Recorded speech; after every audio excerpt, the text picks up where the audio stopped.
గాది మహారాజు కుశవంశానికి చెందిన రాజవంశీయుడు. ఒకసారి భృగు వంశానికి చెందిన రుచీకుడు అనే మహర్షి గాది దగ్గరికి వెళ్లి ఆయన కూతురైన సత్యవతిని తనకిచ్చి వివాహం చెయ్యమని కోరగా, అప్పుడు ఆ గాది మహర్షి రుచీకునితో ఇలా అంటాడు: మా వంశంలో అమ్మాయిని చేసుకోవాలనుకుంటే ఒక ఆచారం ఉంది. అదేమిటంటే కన్యాశుల్కం కింద చంద్రకాంతి కలిగిన తెల్లని శరీరంతో, అలాగే నల్లని కాంతివంతమైన ఒక చెవి మాత్రమే కలిగి ఉన్న 1000 గుర్రాలు ఎవరు ఇస్తారో వారికి మాత్రమే మా అమ్మాయిని ఇచ్చి వివాహం చేస్తానని అన్నాడు. అప్పుడు రుచీకుడు తన తపోబలంతో వరుణలోకానికి వెళ్తాడు. అక్కడ వరుణుడు రుచీకుని తపస్సు మెచ్చుకొని 1000 గుర్రాలను అనుగ్రహిస్తాడు. రుచీకుడు 1000 గుర్రాలు తెచ్చి సత్యవతిని పెళ్లి చేసుకున్నాడు. హలో అండి, వెల్కమ్ టు సనాతన ధర్మ, ద స్టోరీ ఆఫ్ పరశురామం. ఈ కథ గురించి డీటెయిల్ గా తెలుసుకునే ముందు జై శ్రీమన్నారాయణ అని కామెంట్ చేయండి. అలాగే మాకు సపోర్ట్ గా ఒక లైక్ చేయండి, సబ్స్క్రైబ్ చేయండి. రండి కథలోకి వెళ్ళిపోదాం. అలా కొంతకాలం గడిచిన తర్వాత ఒకరోజు సత్యవతి తన మామగారైన భృగు మహర్షి దగ్గరికి వచ్చి తనకు తన తల్లికి పుత్ర సంతానం ప్రసాదించమని కోరుతుంది. తన మామగారైన భృగు మహర్షి యాగం చేసి విప్రమంత్రపోతం అయిన ఒక హవిష్యు, రాజమంత్రపోతం అయిన ఇంకొక హవిష్యు తయారు చేసి సత్యవతికి వివరించి అక్కడి నుంచి ఆ భృగు మహర్షి నిష్క్రమిస్తాడు. ఈ విషయం మరిచిన సత్యవతి తెలియక రాజమంత్రపోతమైన హవిష్ను తను తీసుకొని విప్రమంత్రపోతమైన హవిష్ను తల్లికి ఇస్తుంది. తప్పును గ్రహించిన సత్యవతి భృగు మహర్షికి ఈ విషయం తెలిపి ప్రాధేయపడగా, తన కొడుకు సాత్వికుడిగా ఉండి మనుమడు ఉగ్రుడవుతాడు అని పలుకుతాడు. గాది మహారాజు కొడుకుగా విశ్వామిత్రుడు, రుచీకుని కుమారుడుగా జమదగ్ని జన్మిస్తారు. జమదగ్ని భృగు మహర్షికి వంశజుడిగా ప్రసిద్ధుడు. ఆయన ఒక గొప్ప ఋషి, తపస్వి మరియు జ్ఞానవంతుడు. ఆయన భార్య రేణుకాదేవి. జమదగ్ని రేణుకులకు 4 కుమారులు. ఆ తర్వాత పురుషోత్తాంశంతో జన్మించిన వాడు పరశురాముడు, 5వ సంతానం.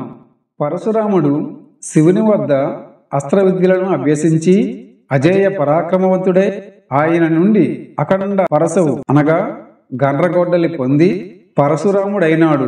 ఒకసారి హవ్య వంశానికి చెందిన రాజు కార్తవీర్యార్జునుడు వేటకే వెళ్లి మార్గమధ్యంలో జమదగ్ని ఆశ్రమానికి చేరుతాడు. ఆ మహర్షి కార్తవీర్యార్జునికి ఆయన పరివారానికి పంచభక్ష్యాలతో భోజనం పెడతాడు. ఆ మహర్షి ఆర్భాటం చూసిన కార్తవీర్యార్జునుడు ఆశ్చర్యపడి దీనికి కారణం అడగగా, జమదగ్ని తన దగ్గర కామధేనువు సంతానానికి చెందిన గోవు వల్ల ఇది సాధ్యపడింది అని తెలుపుతాడు. ఆ గోవును తనకిమ్మని ఆ మహారాజు కోరుతాడు. జమదగ్ని నిరాకరిస్తాడు. కార్తవీర్యార్జునుడు బలవంతంగా ఆ గోవుని తోలుకుపోతాడు. పరశురాముడు ఈ విషయం గ్రహించి మహిష్మతికి పోయి కార్తవీర్యార్జునితో యుద్ధం చేసి అతని 1000 చేతులు తలను తన అఖండ పరశువుతో చేరిస్తాడు. ఈ విషయాన్ని తన తండ్రికి విన్నవించగా తండ్రి మందలించి పుణ్యతీర్థాలు సందర్శించి రమ్మంటాడు. 1 సంవత్సరం పాటు వివిధ పుణ్యక్షేత్రాలు దర్శించి వస్తాడు. కాలం ఇలా నడుచుచుండగా ఒకసారి రేణుక నీటి కొరకు చెరువుకు వెళ్తుంది. అక్కడ గంధర్వుల జలకేలి చూస్తూ ఉండడం వల్ల తిరిగి రావడం ఆలస్యం అవుతుంది. జమదగ్ని తన దివ్య దృష్టితో రేణుక ఆలస్యాన్ని గమనించి కోపంతో ఆమెను సంహరించవలని కొడుకులను ఆదేశిస్తాడు. పెద్ద కొడుకులు అందుకు సమ్మతించరు. తల్లిని, సోదరులను సంహరించమని జమదగ్ని పరశురాముని ఆదేశించగా అతడు తండ్రి చెప్పినట్లే చేస్తాడు. జమదగ్ని సంతోషించి ఏమైనా వరము కోరుకోమనగా పరశురాముడు తల్లిని, సోదరులను బ్రతికించమంటాడు.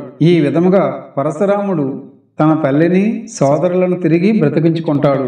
ఒకరోజు పరశురాముడు ఇంట్లో లేని సమయం చూసి కార్తవీర్యార్జుని కుమారులు జమదగ్ని తల నరికి మహిష్మతికి పట్టుకుపోతారు. పరశురాముని తల్లి రేణుక తండ్రి శవంపై పడి రోదిస్తూ 21 మార్లు గుండెలు బాదుకుంటుంది. పరశురాముడు మహిష్మతికి పోయి కార్తవీర్యార్జుని కుమారులను చంపి జమదగ్ని తలను తెచ్చి దహన కార్యాలు ముగిస్తాడు.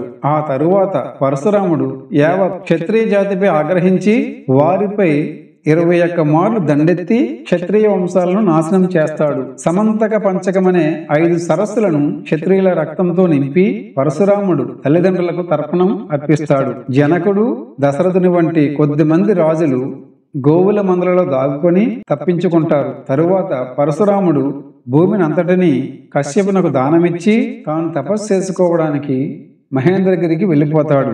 మీరు ఈ కథ విన్నారు కదా. ఈ కథ నచ్చితే ఒక లైక్ చేయండి, షేర్ చేయండి. అలాగే మరిన్ని పురాణ గాథల కోసం మా ఛానల్ సబ్స్క్రైబ్ చేసుకోండి. Thank you for watching.